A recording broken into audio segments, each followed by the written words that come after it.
for this. So I'm Fabrizio Nastri, and I'm the CEO of FlexUp. And right now I'm sitting in the Station F incubator, which is one of the biggest incubator in Europe. And for this workshop, I want to say a few words about the collaboration agreement, how FlexUp offers to work with other professionals that are working today with founders, with startups, or with small businesses or medium-sized businesses, and are already acting as advisors. And Right. I want to show how FlexUp can not only be a new way for you to work with your clients and to establish a working relationship with your clients, but also it can be something that you can sell and implement at your client's location. And your case, Mary, is very, Yeah. very relevant because Yeah. I think that FlexUp can be a great solution to motivate employees. Right. And there's a lot of ways to motivate employees. You have, of course, the management skills. You have the training, which you mentioned. Yeah. There's a lot of the company culture and the perks and the living environment and the interest of the job. What we're going to focus on and where FlexUp can really make a difference is to provide a new type of remuneration system, a new type of Right. financial incentive, right? So let me say a few words. What is FlexUp? So I try to always to summarize. I mean, I wouldn't say summarize it, but say it in one sentence. So FlexUp, what it is, it's an integrated platform. So it's many things working together within one single coherent platform. Our objective is to help startups and SMEs. So also like founders, very early stage companies, startups, small and medium enterprises, theoretically also large corporations, but they will be very slow to adopt because this is a very innovative solution. So my focus is startup and SME. I guess it's probably your clients as well, Mary and Louis. Yeah. What we're trying to do is twofold. One, we want to simplify things. As a serial entrepreneur, I've already started. This is my fourth startup, and I've also structured over 100 joint ventures and project companies for renewable energy projects. There's a lot of complexity. You have to reinvent the wheel. You have to spend a lot of time with lawyers, with administration. And when you're starting a business, maybe 80% of your energy time is spent on administrative stuff. So my first objective is to simplify, make things simple, especially for very early stage teams where they need to focus on the business and not waste time doing paperwork. My second most important objective is to make sure that people collaborate, right? Because what destroys a company is when people fight or where they're just indifferent, they don't care, right? So I want them to collaborate. And how do you do that? Well, there's many different levers. One of them that I'm going to focus on is aligning financial interests. And how do you encourage people to collaborate? You align their financial interests. How do you align their financial interests? Well, you create a common remuneration system so that everybody is paid on the same mechanism. Now, of course, some people bring more value, so they get more pay, right? But we're going to use the same system so that the more value you bring and the more risk you're willing to take, the more stake you get in the business, right? So it's what I call the risk and contribution based remuneration system. And the key idea here, and I will go into the details later, is the principle of non-discrimination. It doesn't matter if what you're bringing to the table is cash, work, product, or services. We're treating everybody the same, whether you're a shareholder, an employee, a founder, a freelance consultant, it doesn't matter. It's the same system for everybody. That's really the main innovation that we bring to the table. Now, why do we do that? Well, we believe that businesses can generate wealth, and we want to ensure that this wealth is distributed fairly. So we're creating this platform, and we're bringing this to help businesses and entrepreneurs create more wealth and make sure that this wealth is distributed more fairly to basically have a more prosperous and more stable society. That's kind of our mission statement. Yeah. So let's just take a step back. Okay. And, what is a problem that we're trying to address and how do we try to fix it? So my general idea here is that, from my experience, this is again my fourth business, and I've done like over 100 JVs and project companies. Building a business is very hard. First of all, it's the complexity. You got to learn so many things. You've got to take into account so many administrative issues, legal issues, tax, corporate law, employment law. It's very, very admin heavy, right? And you need to pay lawyers or hire people fully dedicated to managing this complexity. Then another problem is ambiguity, especially when you're starting a business. You don't have all the structure in place. So you say, okay, let's just start working together and then see what happens. Or maybe you just invent a very simple deal, like let's split this 50-50. But then what happens when one person leaves? What happens if one person works more than the other? It's not clear, right? So you enter into a deal or you enter into a collaboration without a very clear structure. And maybe the structure that you have adopted isn't well designed. It's maybe there's some like hidden toxic mechanism that will lead to conflict later on. Then there's a problem of rigidity, especially, Europe employment law, very rigid. In America, as you just discussed before, you can hire people very easily. That creates a whole other range of problems. But, whichever environment you're in, when you sign a contract, you're locked into a fixed cost structure. Yes. And very often these contracts don't have a lot of flexibility built into them. Right, Louis? It is a real problem. Yes, I agree. Yeah. Now, I've worked for a couple of startups and I've seen exactly these sorts of problems. And then they use processes which become expensive to run and they can't get out of them. So I absolutely seen this. And you speak to any founder, he will relate to this, right? So many startups, they just struggle or they fail or businesses fail because of that. And, as I said, this is my fourth startup, but two of them went bankrupt because of conflicts between shareholders. No, because between stakeholders. So financial investors, founders, early stage employees that had a specific type of stock options, another group of later employees that had different types of equity incentives.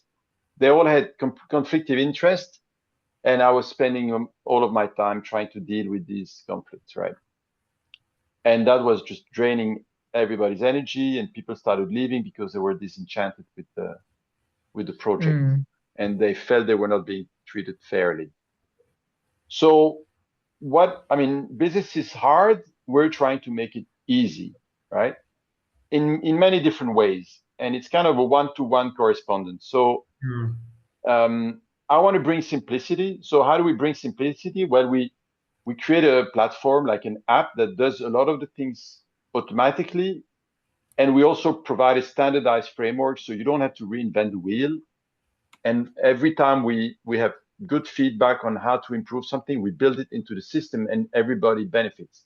It's like a software. Every time I do a software update, everybody gets the latest version automatically, right?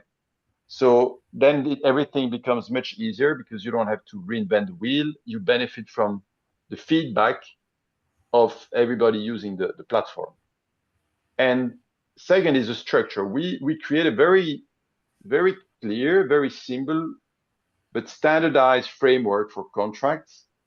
So once you understand the basic concept, everything becomes very clear, and we have a very, standardized framework with clear cash waterfall. The way cash is distributed follows very clear rules based on how much contribution you provided and how much risk you're willing to take. And we have a very flexible system where you can say, well, if we have enough money at the end of the month, you pay me this much. But if there's not enough money, then part of my remuneration would be adjusted automatically, and then I get some compensation for this risk and this flexibility that I provide. So we're building a lot of flexibility in the cost structure, but also in the contracts themselves. So that means that the companies are more flexible. They don't need to raise so much cash. And when you're going through a difficult period, then you have you're more robust, more resilient. And finally, again, this is the cherry on the cake. This is kind of the heart of our system. We want to encourage collaboration through basically a unified system. Everybody's paid based on the same rules, very clear, very simple transparency. And that encourages business to basically succeed, right? People collaborate, it's easier to start, and you have less problems down the road.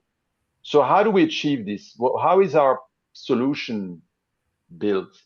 So we have 4 pillars, right? So the first thing that I mentioned is the economic model. I'm going to say a few words about how that works exactly, but it's a completely different way of thinking about risk and profit distribution. We have now built a very detailed and comprehensive legal framework that allows this new economic model to be implemented with a lot of options to localize it to different countries, different legislation. We've already implemented in the US with the US startup, so it's been vetted by a US lawyer. We have a business app that allows you to manage everything automatically from your phone. You can manage your contracts, your orders, payment. You can even have the full equity table of your business updated in real time based on how much people are investing, whether it's cash or sweat equity. It's automatically tracked into the app.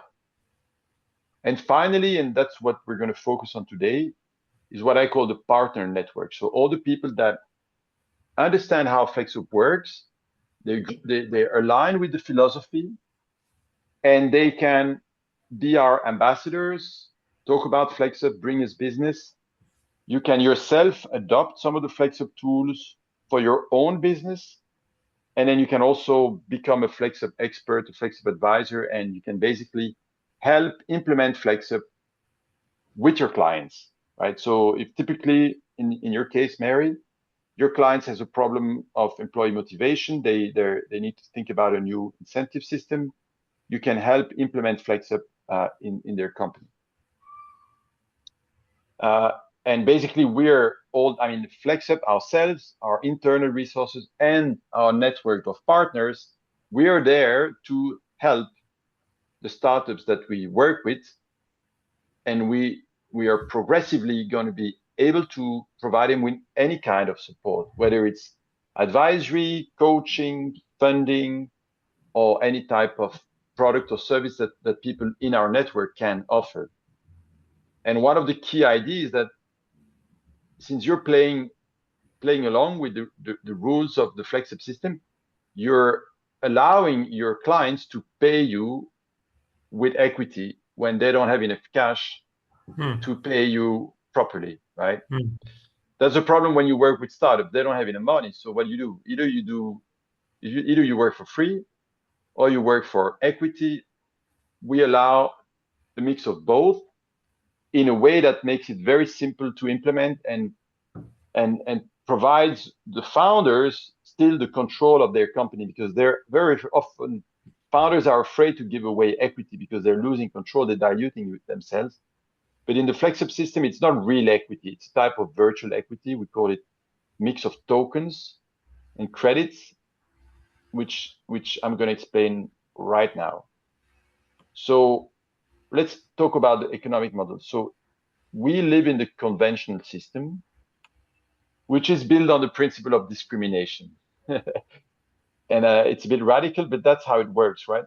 As a business, as a company, you must pay your employees first. And if you don't pay your employees, you immediately go bankrupt, especially in France. Very strong labor laws, very strong protection for employees. You must pay your employees immediately. And if you don't, there is even a state fund that guarantees that your payroll will be paid. So the employees are paid first and they don't take any risk. then the company must pay its taxes, it must pay its suppliers, it must pay the bank. And again, if you fail to pay any of these guys, you go bankrupt. So they take very low risk, and they must be paid first after the employees. And at the end of the year, if there's any cash left, everything belongs to the shareholders. So the shareholders, they alone take all the risk, they take all the profits, and they alone control the company, which is fair. I mean, if I'm the only guy taking all the risk, I take all the profits. I'm not saying it's not fair. What I'm saying is it creates a conflict of interest where employees and shareholders have sometimes opposing interests, and that can lead to conflict tension, or it can lead to company going bankrupt. So we have a separate approach, which is built on the principle of non-discrimination. So it doesn't matter if you're an employee or an investor. It doesn't matter if you're a freelance or if you're a client. We just say, okay, we have a project. We have people that participate. They have different types of contribution. And for each contract, we negotiate a price. And now we're going to have a free discussion about how you want to be paid, how much risk you're willing to take. And we create this priority level, and we basically say, you can choose to be paid with a firm commitment or a flexible commitment, or we can pay you in credits or tokens, right? So for example, let's say that you're doing a job for one of your clients, Louis, and the client says, I'm going to pay you $3,000. You say, okay, you're going to pay me 1/3 firm, 1/3 flex, and 1/3 in credits. So you can split your remuneration between different priority levels. So I would say like firm is zero risk, right? Let's just say like 0% risk. And then I can say that the flex is like typically, let's say 20% risk, right? Mm-hmm. And then this one is 80% risk. So it's just, I would say, kind of arbitrary. It doesn't matter that the number is exactly correct. What matters is that it's the same for everybody. So now I'm going to look at the value of each of these three tranches multiplied by the risk factor. And that tells you how much risk you take. And based on how much risk you take, you receive tokens. And the tokens are like a share. The more tokens you have, the more profits you will get a share of at the end of the year, right? So it's kind of a very simple cash waterfall. Every month, I must pay the firm, I must pay the credit, the flex, and then if there is any cash left at the end of the year, then I will pay the credits and the tokens, right? Do you have any question here? Because this is kind of the heart of the engine, right? Once you understand this, everything else just like becomes self-evident. Very, very simple system, right? So it doesn't matter if it's an employee or investor. If there is a firm component in the remuneration, I must pay that first. And then if there's any cash left, I will pay the flex. And this is done on a monthly basis, right? So these two are done on a monthly basis, and these two are done on an annual basis. Yeah. Does so if you have a new person or a new come in, whether they're a contractor or an employee or whatever they are, do they have a complete freedom of choice? Or maybe do you think, well, you need to have a certain percentage which is firm and a certain percentage which is flex and a certain percentage which is credits or tokens? That's a very good question. So the idea here is flexibility, right? It's a free negotiation. So I need to understand what is your personal situation, and you need to understand what is my situation. So let's say Yeah. You're a startup and you just don't have any cash. You're bootstrapping. Right. And I'm a senior advisor. I've got money. I don't need cash. I don't need you to pay me money. I'm willing to help you, but I consider that my expertise has a lot of value. So I'm not going to do this for free. I'm telling you, my daily rate is €1,000 a day. You pay me in credits. I don't need any cash. Just pay me in credits. Right. But now the situation could be reversed, right? Maybe you're a business. You already have like some revenue, and I'm a young employee just starting, and I say, look, I'm still living with my parents, so I don't need to pay rent, but I need to pay for my food and my gas and my car. So please pay me at least 50% firm, 25% flex, and 25% credit. And then you're going to say, okay, yeah, that's in line with our company policy. We can do that. Okay. So it's negotiation then. It's a negotiation, right? So, they say, what is a contract? A contract is an agreement on the thing and the price. There's two things you need to agree. With FlexUp, there's three things. What are you going to do? How much do I pay you? And how do I pay you? So it's kind of a third independent negotiation. We agreed on what you're going to do. We agreed on the price. Now let's sit down and negotiate what I call the payment structure. How much in firm, how much in flex, how much in credits. Yeah, that's very interesting. So, of course, I typically encourage everybody to have a mix of firm, flex, and credits, so that we're on the same boat, right? So right now in the FlexUp team, we have about 10 people. Now, of course, I'm not paying myself because I'm funding the company, so I'm paying everybody else. So I'm paying myself every month 100% in credits. But the rest of the team, they have, let's say, 1/3 firm, 1/3 flex, 1/3 credits. So now they become my associates because they're helping me fund this company. Yeah. If they were not willing to invest part of their remuneration into the business, I would not be able to pay them, and because I wouldn't have enough money, I don't have enough money, and I wouldn't be able to develop this company, right? So now they're helping me to bring this company forward.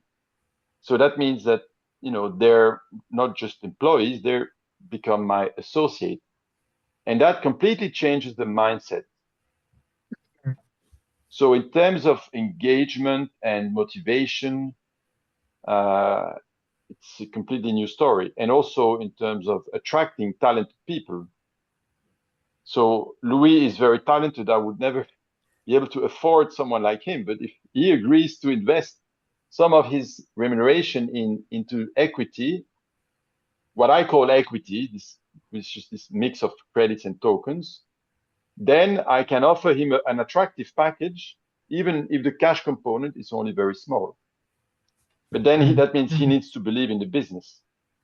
Say, okay, well, I believe in your project, so I'm willing to make an investment. And I'm saying, if you're investing part of your remuneration into the business, it's like you're an investor. There's no difference with a financial investor. You get the same type of equity, right? Yeah, no, very interesting. Because actually, that probably does absolutely encourage people who are entrepreneurs as well, because it's not just because you would not join this if you didn't have that mindset. So very interesting. Exactly. So they say put your money where your mouth is, right? So I get a motivation letter, like a cover letter from people applying to join our team. And they say, we believe in your project. It's amazing. FlexUp is going to be a great success. I want to be part of the team. I say, okay, well, if you believe in FlexUp, are you willing to invest part of your remuneration into the success of FlexUp? And they say no. So either they can't afford it, and that's okay.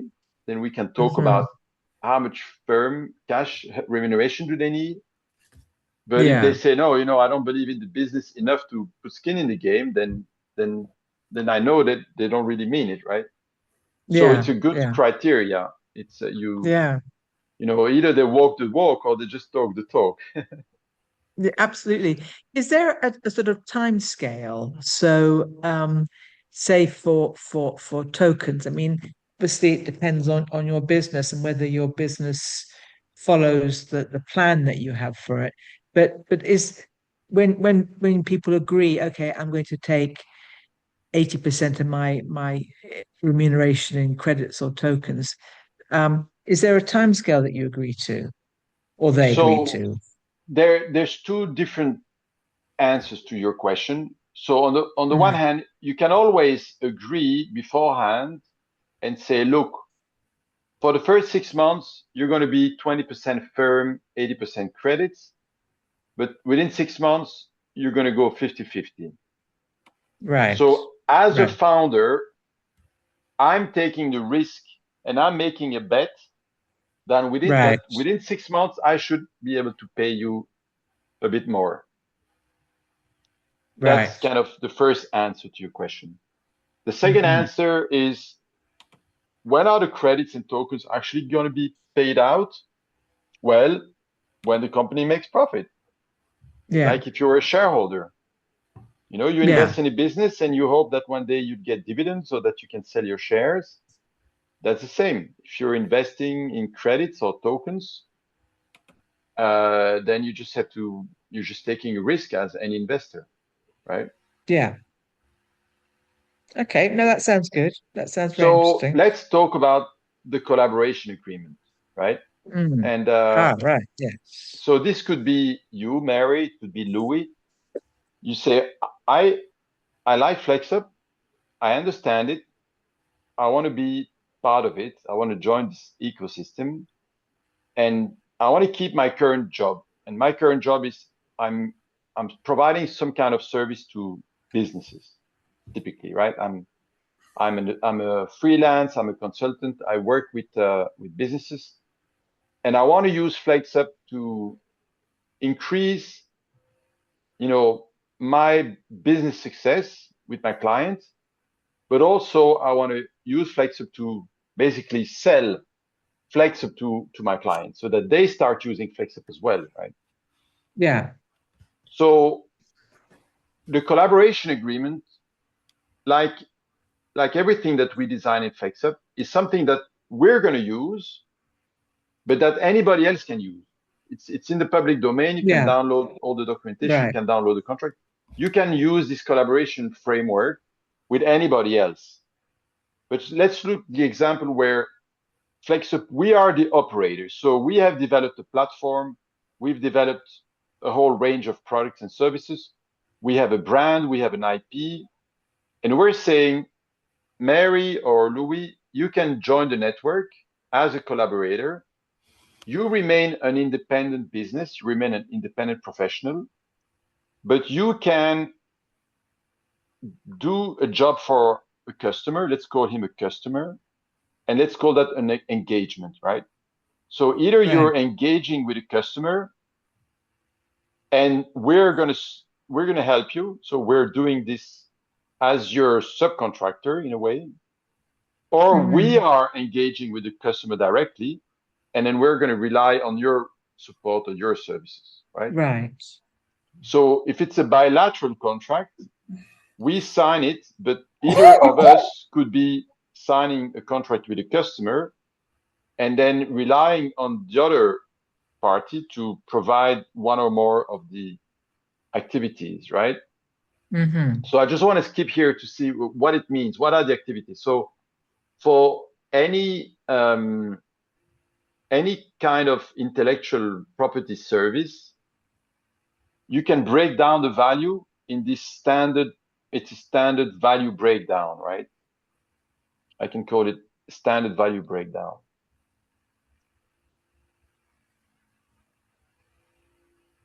So let's say you bring me a client, Louis.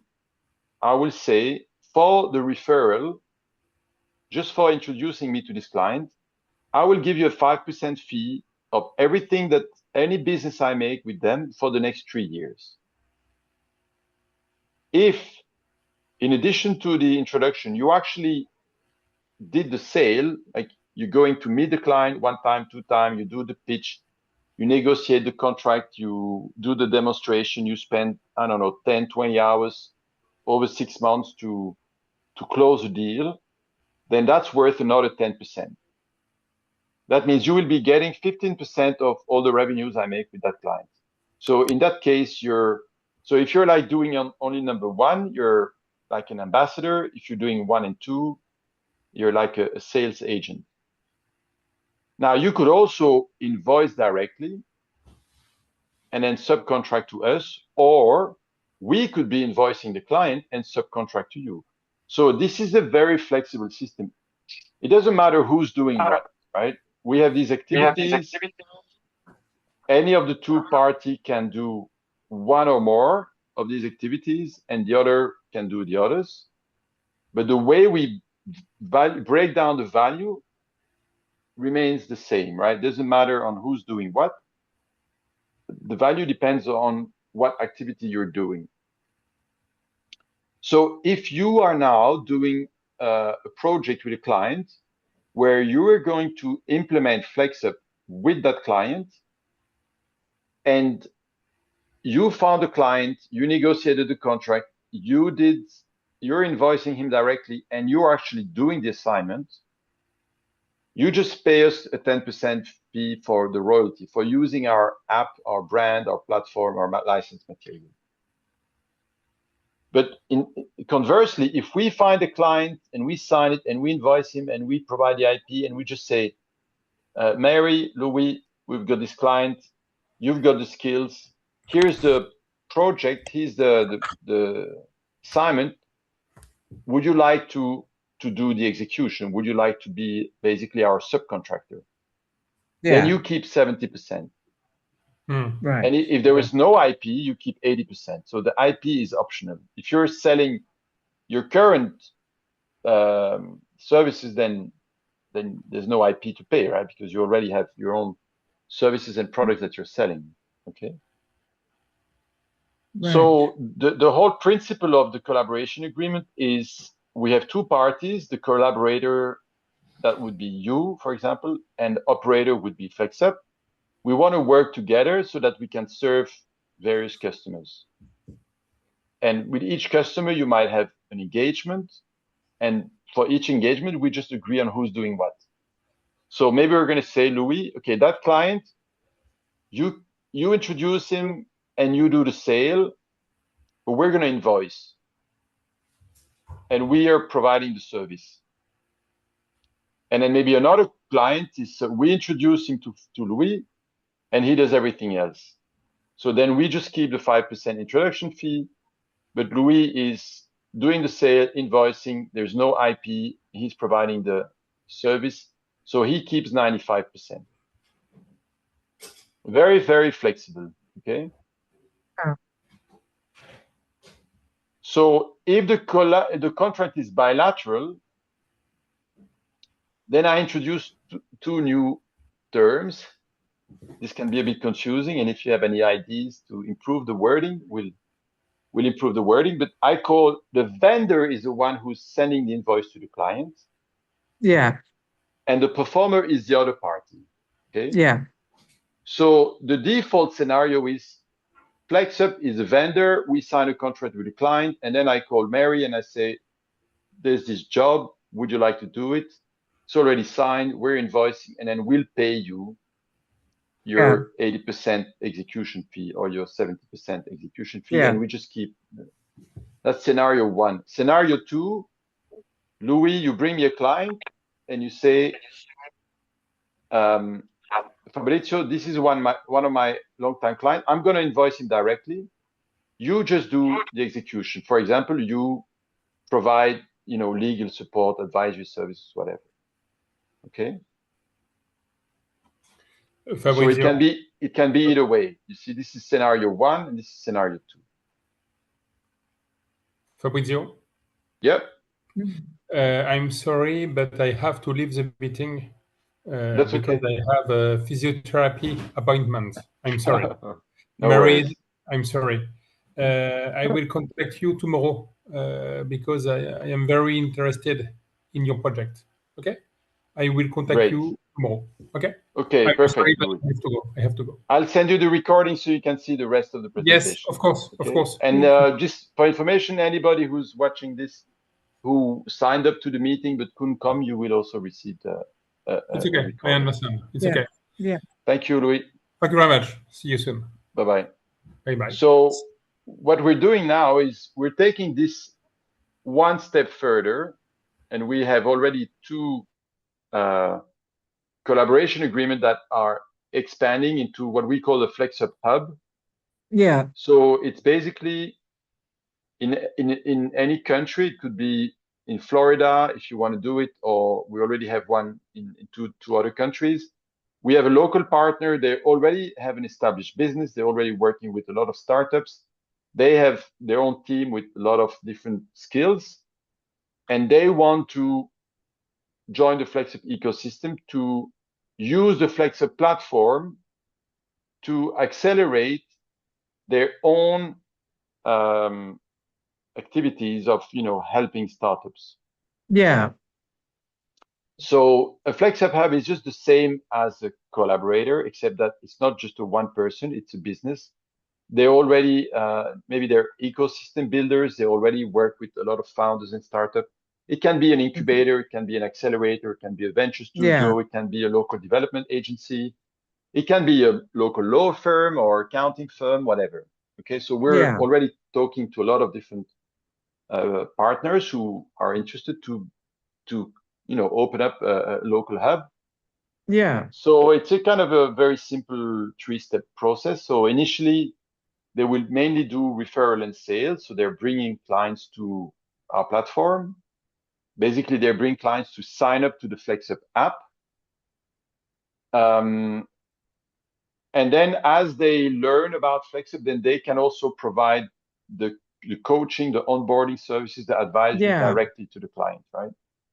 So that's, here they get the 5 and 10%, and here they get the full, basically 85% or even 95% if they're not using FlexUp IP. Right. And then they just can, expand the reach of the FlexUp ecosystem. Yeah. Yeah. So that would be an example. You start the FlexUp Hub is doing referral and sale, so they keep 15%, and we do the invoicing, the IP, and the execution. Yeah. And at the later stage, they do the referral, the sale, the invoicing, the execution. They keep 90%, and they just pay us the 10% IP fee. Right. Right. See, so it's constantly moving, a constant, yes, constant change. Exactly. So that's kind of the idea. So next steps, you want to be a collaborator. What can you do? You can monetize your network by bringing us potential clients. Right. You can actually use the FlexUp system to provide your services to your clients with a mix of cash and equity. Maybe some of your clients, they can't afford your daily rate. You can say, well, my rate is $1,000 a day, and they go like, no way, we can't afford that. You say, well, pay me half in cash and the other half pay me in equity, and then now our interests are aligned. I have skin in the game. I want your business to succeed because I'm investing in your business, right? Yes. So it's a way to also make your offer more attractive to the client. Absolutely, yes. That's very interesting. I'll have a good think about this because I think it's always when you're working with startups and founders, it's good to have lots of different ideas, and of course, this seems so well thought through, and it's an opportunity, isn't it, to do things differently, which I think a lot of founders are interested in looking into. So of course they will. I mean, you will ask and they will ask, what does that mean? I mean, how do I pay you in equity? What how does this equity thing work. We already have made a lot of workshops where we explain this in great detail. We've published blog articles to explain it. But just to make it simple, they're not giving you real shares, right? They're giving you tokens and credits, which can convert into real share at some stage in the future, but not necessarily. And they always have the option to buy you out, right? They can buy you back. So that they don't feel like they're diluting themselves or losing control, right? So if they do buy you out, they need to pay you twice your investment plus 25% per year. So let's say that you do a job for 2,000 euros, $2,000 if you're based in the States. You say, pay me $1,000 cash, $1,000 in what I call credits, equity. Then let's say that 3 years later, they do a massive funding round and they just like become unicorn. They can say, okay, Mary, I'm going to pay you money back twice plus 25% per year. So that's 3 times your initial investment.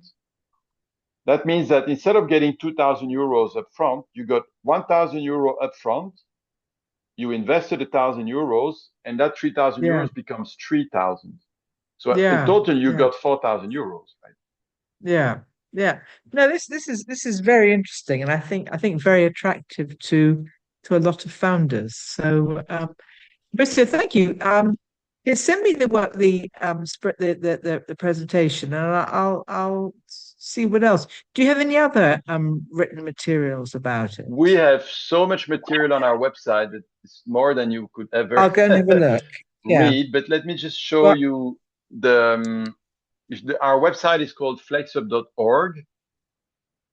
And if you go on the resources,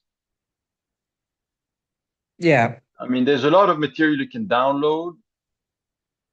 You have the contract templates, and in the contract templates, you have the collaboration agreement with the presentation that I just showed you and our standard contract. As you can see, all the contracts in our standardized contract framework, they're all available for download on the web. It's free. And you can also read our blog. We have a lot of articles. We have a summary of every workshop. Every workshop, we have a short summary. But we also have like very in-depth articles where we talk about, how can we improve wealth distribution and wealth creation? How do we avoid, valuation guessing when you're doing a funding round? Instead of doing future valuation guessing, we actually use the cost and risk-based valuation.